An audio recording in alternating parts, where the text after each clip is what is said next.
It's terror time. Subscribe now and hit that like button so you don't miss any story.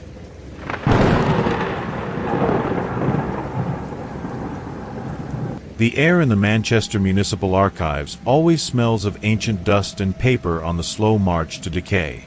I've worked here 8 years, Eleanor Davies, tending to records most of the city would rather forget. But nothing in my life as an archivist prepared me for what I found in medical section, shelf 13, a box labeled simply H. Experimental, 1898 to 1912 inch. It wasn't the title that froze my blood. It was the unnatural dampness seeping from the aged cardboard, a dampness cold and thick like oil, carrying a faint scent of rust and something sweeter, fouler, I couldn't quite place. Inside were leather folders, cracked and warped, tied with frayed cords. I opened the first, marked Initial Cases. These weren't ordinary records. They were meticulous accounts, handwritten in a feverish script by a Dr. Alastair Thorpe, detailing procedures performed on women diagnosed with acute hysteria. Beatrice Evans, 19, from Whitby, admitted for melancholia and insubordination. The methods described weren't medicine. They were torture disguised as science. Instruments designed to explore the uterine depths, not to heal, but to extract the resident evil. Grotesque iron speculums, probes with serrated tips, devices resembling clockwork gears fused with needles. Dr. Thorpe wrote with macabre enthusiasm about the black fluids expelled, the screams he interpreted as the voice of the demon being purged. A cold drop landed on my wrist. I looked up instinctively, but the high, vaulted ceiling was dry. Another drop. It came from the folder itself, oozing between the yellowed pages. Not water. It was black, viscous, with an oily sheen under the weak fluorescent lights. Ink. Blood. I touched it with my fingertip. It was icy, unnaturally so, leaving a dark, stubborn stain on my skin that wouldn't scrub off. That's when I realized the dampness in the box didn't come from outside. It came from within the documents themselves. They were weeping that black substance. The following days were a waking nightmare. I returned to the box, driven by a horrified fascination I couldn't control. Each folder revealed more victims. Imogen Clark, from York, subjected to intensive electrostimulation until she lost her speech. Harriet Finch, from Bath, whose treatment involved inserting metallic objects to realign the spirit. The names, the English towns, made the horror tangible, familiar. And on every record, stains of that cold black ink, as if the papers wept for the suffering they documented. The shadows began soon after. Movements at the corner of my eye, in the narrow aisles between the towering stacks. At first, I thought it was drifting dust, or faulty lights playing tricks. But they were too dense, too black. Vaguely feminine shapes, slender, dissolving when I turned my head. They brought a sudden drop in temperature, that sweet, rotten smell intensifying, and a weight in the air that made breathing difficult. Once, leaning over the report of Margaret Hughes from Chester, I saw one of these shadows reflected in the glass of an empty display case. It wasn't solid, but within its indistinct form, open wounds seemed to pulse, dark gashes that bled not blood, but more of that black, viscous substance. Fear became a constant companion, a metallic taste in my mouth. I began to hear sighs, ragged whispers from behind stacks of boxes, indistinct words echoing the descriptions of pain in Dr. Thorpe's records. Cut, cold, tears. The lights flickered with alarming frequency, plunging the archive into brief moments of total darkness where the cold and the whispers intensified. One night, working late, I felt sudden pressure on my shoulder, like a formless, icy hand had touched me. I spun in my chair, but there was only my own elongated shelf shadow trembling on the distant wall. The smell of rust and sweet rot was so strong I nearly gagged. The most terrifying manifestation came as I examined a detailed diagram of one of Dr. Thorpe's instruments. a kind of forceps with internal needles. As I touched the paper, I felt a sharp, phantom pain deep in my own womb, an icy stab that made me double over with a soft cry. When I pulled my hand away, the diagram was saturated with the black ink, as if actively bleeding. And in the margins of the paper, previously dry stains began to spread, forming patterns like faces distorted by agony. The shadows around me seemed to vibrate, growing denser, more present. It was as if the act of reading, of touching that past, was tearing a veil, allowing the pain contained within the records to bleed into my world. It was in that moment of pure visceral terror, phantom pain throbbing in my body and shadows dancing at the edges of my sight, that the most horrendous realization struck me. They weren't just ghosts haunting the archive. The archive was the ghost. Every document, every word written by Dr. Thorpe, was an open wound, a vessel for the pain and injustice inflicted. The women, Beatrice, Imogen, Harriet, Margaret, and so many others whose names I hadn't yet found, weren't just trapped there. They were the paper, the ink, the cold dampness. Their essence, their agony, had fused with the records of their torture. The shadows were merely fleeting manifestations of a shattered consciousness permeating every fiber, every molecule of that cursed place. And you, yes, you listening to this story comfortably now, perhaps sitting in your home, do you feel a chill too? A slight drop in temperature? Don't dismiss it. It might just be a draft. Or it might be the weight of a gaze from a shadow that shouldn't be there. A shadow carrying the echo of a scream stifled over a century ago. Their horror doesn't just want remembering, it wants to be felt. It's the only language they have left. I decided to destroy the box. The madness of fear made me believe fire could purge the curse. I took it to the inner courtyard, a rarely used space full of rubble and abandoned filing cabinets. I poured cleaning alcohol over the sodden cardboard and the folders leaking black ink. When I struck the match, however, it wasn't heat that erupted. It was cold. A sudden, biting wind from nowhere snuffed the flame. I tried again, and again the cutting wind, heavy with that sweet, fetid smell, extinguished the fire. The shadows materialized around me, no longer fleeting forms, but sharper contours of contorted feminine figures. The incorporeal wounds shone with a profound blackness, pulsing, and from them flowed the black ink like blood, dripping onto the concrete, forming puddles that reflected not the sky, but a bottomless abyss. The whispers became a chorus of laments, overlapping voices torn by pain, screaming not words, but the very essence of the suffering described on the pages. The cutting metal, the burning electricity, the relentless violation. Fear paralyzed me. I looked at the puddles of black ink on the ground. They weren't still. They were moving, flowing towards each other, forming letters, words, as if the ghosts were using their only fluid to write their own accursed story on the concrete. I saw my name, Eleanor, written in Gothic, tortured letters formed by the black substance. Then, archive. And then, forever. The message was clear. I could not destroy them. I was part of the archive now. The knowledge of their pain was my condemnation, and the archive demanded its keeper. I abandoned the box in the yard, stained with alcohol and surrounded by the black puddles and the watchful shadows. I ran out of that building that would never again be just a repository of old papers. Ran home, locking every door and window. But the smell of ancient dust and damp paper follows me. The cold dampness sometimes touches my nape when I'm alone. And on the quietest nights, when the world seems to pause, I swear I heard my cupboard door creak faintly, as if something inside tried to get out. I don't look. I don't dare. Because I know I didn't escape. I brought a piece of the archive with me.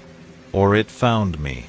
The lost souls are no longer confined to Section 13. They have found a new archivist, and their records of pain are being written, drop by drop of cold, black ink, on the walls of my own mind. The archive of lost souls is always open, and reading is compulsory. You might close your eyes now, try to muffle the sound of your own breathing, which seems a little more strained, but feel the air around you. Is it colder? Is it just the draft? Or is it the breath of a story that refuses to be forgotten, hovering over your shoulder, ready to turn the page to the next chapter of horror? The silence now is the worst sound, because within it, any noise becomes a scream.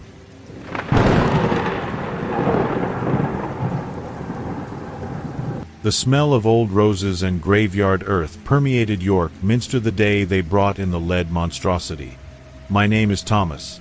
I've been the caretaker here for 20 years, and I've seen strange things, but nothing like that sinister construction rising in the sanctuary's heart.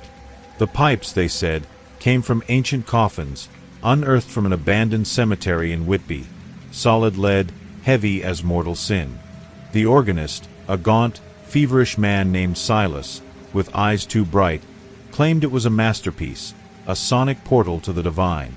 I only felt a deep cold radiating from that dark structure, a cold the lit candles around it seemed to fear. Silas played for the first time on a storm-lashed night. The high windows shook with thunder, but the sound that came from the organ wasn't sound. It was a vibration. A deep, guttural hum that didn't reach the ears, but the bones, the teeth, the very marrow. It felt like the air inside the minster thickened, growing heavy and oily.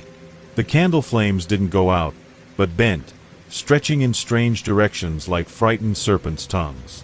And the cold, God help me, the cold became physical, an icy embrace that made my breath steam freeze for an instant.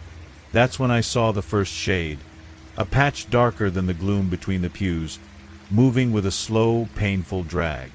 It had no defined shape, just a density of shadow and a sharp sense of despair. Silas, absorbed in his stained ivory keys, seemed not to notice, or not to care. In the days that followed, York changed. Not obviously, not for everyone. But I, living within that space of stone and worn faith, felt it.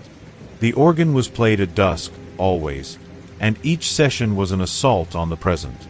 The unbearable hum, inaudible yet visceral, tore at something. The scent of withered roses was replaced by other smells, smells that didn't belong to our time. One day, it was the acrid reek of damp smoke, of burnt wood, though there was no fire.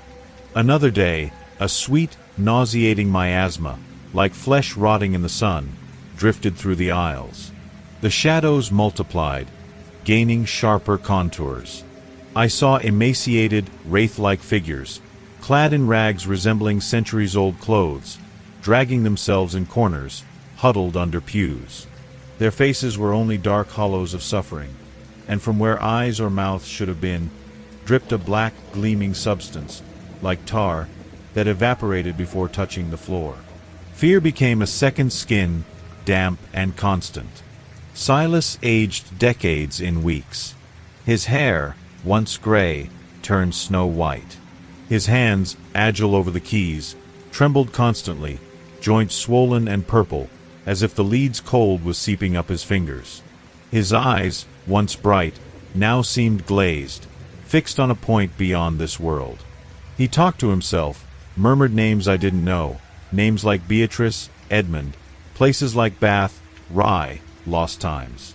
He said the music was sublime, that the angels finally answered. I only heard the deafening hum of silence and saw the angels he summoned, creatures of pure pain and loss. The breaking point was the fire. Not a real fire, not at first. It was during one of Silas's twilight recitals. The hum hit an especially aggressive frequency, making the minster stones vibrate like grinding teeth. Suddenly, patches of soot began appearing on the immaculate walls, coming from nowhere, just materializing. The air became unbreathable, thick with invisible ash. And the heat, a dry, violent heat, battled the organ's glacial cold, creating phantom drafts. I looked towards one of the high windows, and for an instant, I didn't see the city of York outside. I saw flames. Tall, furious flames consuming timber structures, heard the distant, terrible crack of collapsing beams, the collective scream of a crowd that wasn't there. It was a fleeting vision, like film superimposed on reality, but the smell of burning wood and charred flesh lingered, staining my clothes, my skin. And you, right where you are, did you feel that sudden draft, that chill on your neck as you listen? Don't turn, it's not the wind. It's just the past breathing on you, reminding you it's closer than you think. The peak of horror came with the plague. Silas, consumed by the music or the madness it carried, played almost without pause. The hum was now a constant, a hammering inside my skull. The shadows became more solid, more numerous. Stumbling figures, covered in black, weeping sores dripping that same ghostly tar, filled the back pews. Their low, rasping moans weren't audible, but felt in the chest's pressure, the nausea rising in the throat. The smell was unbearable, the sweet putridity of rotting flesh mixed with mold and despair. One day, passing near one such figure hunched by the confessional, I saw the face clearly. It was the face of a young woman, perhaps Eleanor. Her name came to me like an icy whisper. Half her face was consumed by the black sickness, her left eye just a dark pit oozing the black substance. She raised a skeletal hand, not towards me, but towards the organ, in a gesture of eternal supplication or curse. Then, she simply disintegrated. Not vanished, but dissolved into a cloud of black dust and iridescent flies that didn't exist, leaving only a dark, damp stain on the stone floor that faded minutes later. The past wasn't just manifesting, it was bleeding, rotting into our present. I tried to stop Silas. I grabbed his frail shoulders, shook him, shouted about the shadows, the fire, the plague. He looked at me with those glazed eyes, a serene and terrifying smile on his cadaverous face. "They can finally rest, Thomas," he whispered, his voice a rustle of dry leaves. "The music frees them. Can't you hear the angels singing?" He wasn't freeing anyone. He was tearing the veil between times, letting tragedies trapped in limbo, sorrows that never found peace, flood our world like a black tide. The last time Silas played, the minster nearly collapsed. Not physically, but in its essence. The hum was so deep that cracks appeared in the ancient walls, not of stone, but of pure darkness. The shadows merged, forming a thick, pulsing mist that breathed despair. Indistinct figures of fire victims, skin peeling and steaming, ran silently between the pews. Plague victims, bloated and black, crawled over the altar. The heat of past fires and the cold of death fought for dominance of the air. The smell was the smell of the world's end.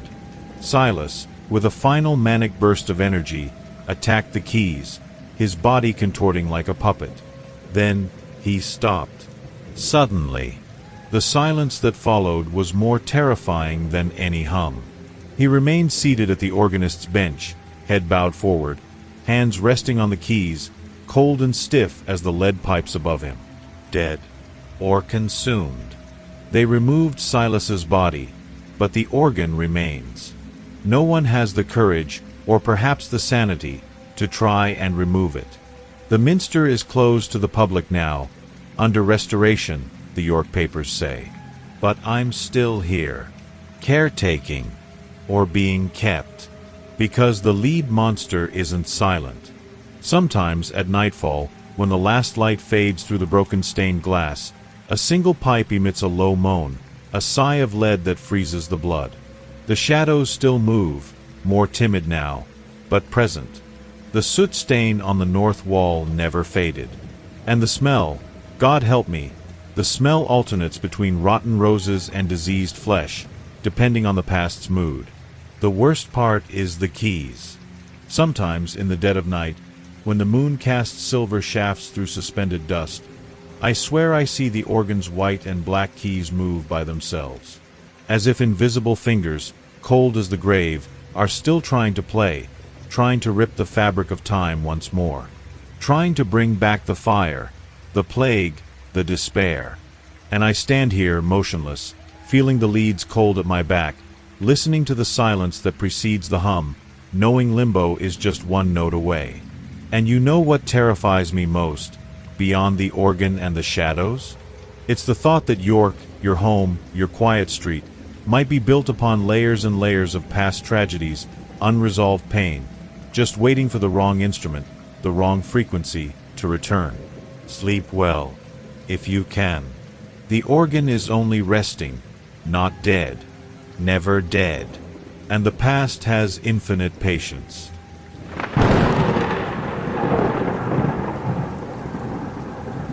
The first time I saw Dr. Alastair Thorne examine a man at Liverpool Street Market, I thought I was witnessing a quaint absurdity. He measured skulls with silver calipers, scrutinized facial angles with delicate rulers, noted everything in a worn leather ledger. His long, cold fingers touched strangers' faces like a man appraising livestock. Modern science, he told the small audience of well-dressed gentlemen. His voice a thread of oil spilling over marble. Phrenology and physiognomy reveal the soul imprinted on the flesh, the seeds of crime and degeneration. I, Thomas, a broke reporter for the Liverpool Echo, was just looking for a story to pay the back rent. I didn't know that sinister charade would drag me into a nightmare that stains my soul to this day. The invitation arrived on heavy paper, embossed with a strange symbol, an eye superimposed on a skull divided into numbered sections.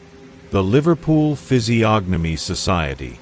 They promised exclusive access to Dr. Thorne's pioneering investigations and his illustrious patrons. Suspicious, but desperate, I went to the address, a decaying neoclassical mansion near the old docks, whose white columns looked like picked clean bones in the twilight. The air inside smelled of mildew, old wax, and something sweeter, more unsettling, like meat just beginning to spoil. The society members were Liverpool's rotten elite, men with surnames like Ashworth and Pembroke, women in expensive dresses with eyes cold as river stones. Their faces, under the grimy light of crystal chandeliers, looked like ill-fitting wax masks, razor smiles, empty stares assessing me with the same chill Thorne used on the common folk at the market. Thorne was the star of the evening. Tall, too thin, dressed in impeccable black, his dark eyes, almost devoid of white, raked the room like claws. He never smiled. He presented his methodology with terrifying conviction. He showed plaster skull casts, diagrams of faces marked with zones of propensity for theft, homicide, moral depravity. According to him, the sloping forehead, the receding chin, the jug ears, the specific distance between the eyes, all were unmistakable signs, written by God or the devil in human clay. It is a matter of social prophylaxis, he declared, his voice echoing in the silent room, to identify the foci of moral infection before they contaminate the healthy body of our city. The society members nodded, their eyes gleaming with a sick avarice. I felt nauseous, but also a repugnant fascination. That pseudoscience dressed as absolute truth was hypnotically perverse. That's when they offered me the unique opportunity to document the Society's work, have full access to Dr. Thorne, in exchange for a generous salary and absolute discretion. The word discretion was emphasized like a knife blade. My need overcame the initial disgust. I began to follow Thorne. He operated with hunter-like efficiency. He scoured crowded markets, the docks, the tenements of Birkenhead. His victims were always the invisible, the destitute, the different. A carter with thick brows, a washerwoman with a slight squint, a young Irish immigrant with a pronouncedly aggressive jawline. Thorne would point, whisper to his assistants, taciturn men in dark suits, and the target was marked. Days later, these people vanished. The explanations were always vague, moved away, went back to the country, accepted with indifference by a society that didn't want to see. The truth surfaced when Thorne, drunk on his own power and perhaps on expensive scotch, took me to the research epicenter. It wasn't a laboratory, but a walled estate on the outskirts of Manchester, hidden by dense, damp woodland. The place bore a cynical name, the Garden of Anthropological Study. Through thick bars and concrete pens, I saw the fate of those condemned by physiognomy. They were no longer people. What remained of them writhed in muddy gloom. Beings with atrophied limbs, simian postures, eyes that had lost any spark of reason and shone only with animal hatred and primal fear. Their skin, pale and filthy, displayed grotesque scars, marks of fights or self-mutilation. Some made guttural sounds, more like the wheeze of sick pigs than human cries. Others scratched the walls with broken, bloody nails, or simply rocked back and forth, banging their heads against the bars. The smell was indescribable, a mixture of excrement, infected wounds, and pure despair, thick enough to taste. Thorn walked the corridors between the pens like a satisfied slave master. "See, Thomas," he said, stopping before a pen where an emaciated figure gnawed a dirty bone. This subject exhibited an excessive supraorbital ridge and oblique palpebral fissure, unequivocal indicators of innate violence. Observe the bestiality that was always latent, now manifest in its fullness. He missed the monstrous irony. The bestiality wasn't in them initially. It was created by the capture, the darkness, the deprivation, the absolute terror of being treated as monsters until they became monsters. The Physiognomy Society's perverse prophecy was self-fulfilling in those pits of horror. The sight of that engineered degradation, that torture sanctioned by science and money, made something snap inside me. Nausea turned into rage, a cold, dangerous rage. And you, listening now, might swear you'd never commit such an atrocity. But think, how often have you judged someone by a look, by a feature on their face that seems suspicious, by a visceral, baseless feeling? The seed of prejudice that fed the Physiognomy Society lies dormant in all of us, waiting only for the right conditions, enough fear to sprout. It wasn't heroism, it was desperation and a touch of madness. I knew direct denouncement would be suicide. The society was powerful, its roots deep in Liverpool's and London's highest structures. Instead, I stole. I waited for a night Thorne lingered at a dinner with his benefactors.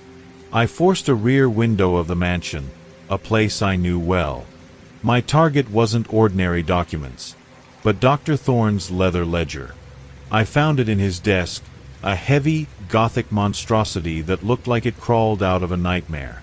The pages were filled with meticulous facial sketches, cranial measurements, notes as dry as propensity for kleptomania confirmed, subject 47, indications of sexual perversion in nasal shape, subject 22. There were also lists of names, addresses, dates of disappearance. It was proof of abduction, torture, soul murder. I stuffed the ledger under my coat, my heart pounding like a drum of panic. On my way out, I saw something that froze me. In a tarnished hallway mirror, my own reflection. My eyes, always considered sad, looked deep and shadowed in the gloom. My chin, slightly prominent. My ears. Did I too have the traits? A cold knot of the night air invaded my bones.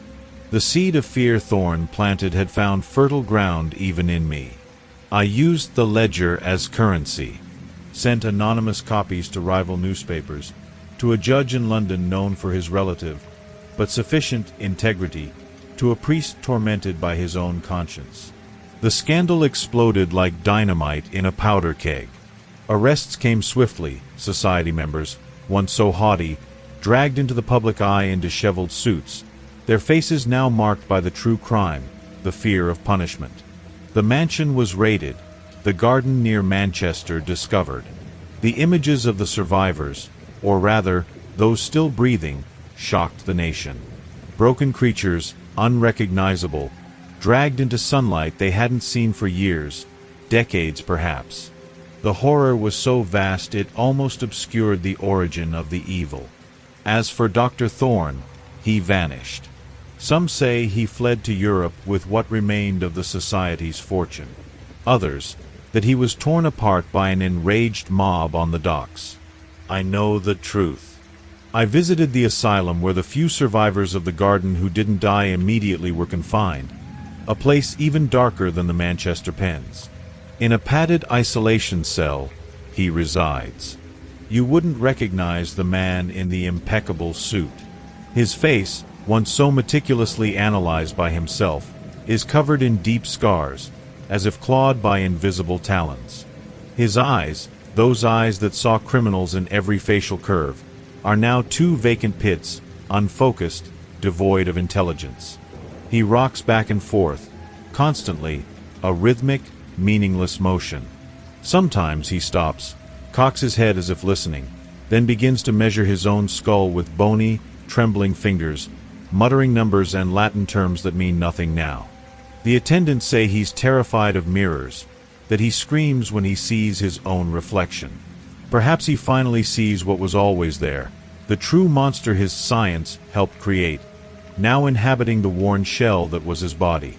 The human zoo was shut down, the physiognomy society dismantled, but the echo of those guttural sounds still resonates in my nightmares. And the worst, the most insidious terror, is knowing the seed of that madness, the urge to judge, condemn, and segregate based on appearance, never dies. It merely sleeps, waiting for the next Dr. Thorne, the next society, the next collective fear to blossom in another cage, another city, perhaps even closer to you than you think. Look around you, at the faces on the street. How many traits can you spot now, after hearing this? The true horror isn't in what was done, but in how easily it could be done again.